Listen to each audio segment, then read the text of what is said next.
What is the Quran?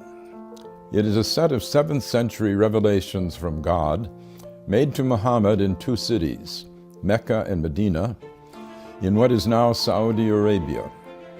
It heralds the truth that there is only one God, not the many gods still being worshipped in ancient Arabia.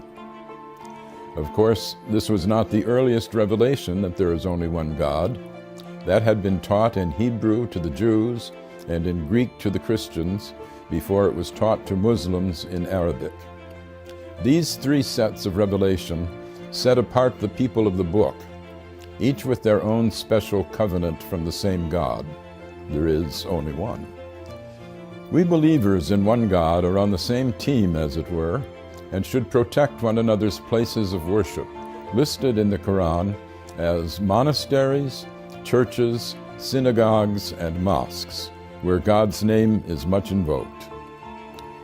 The Quran does not confine God's action to the formal covenants of religion.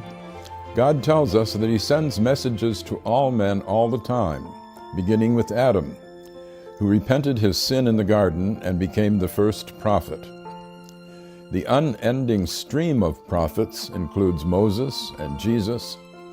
Muhammad himself is the seal of the prophets, not as canceling former covenants, but as confirming them. But the love of God is not brought only by human messengers in the Quran. Creation itself is a set of messages from God, which speak a divine code that we are told to decipher. God's intent can be seen in the beauty and power of the universe. Birds speak to Solomon. The world is constantly signaling to us, bringing us insights into the beauty and power of its maker. This should call us to a reverence for God's handiwork, an important message for our ecologically challenged era.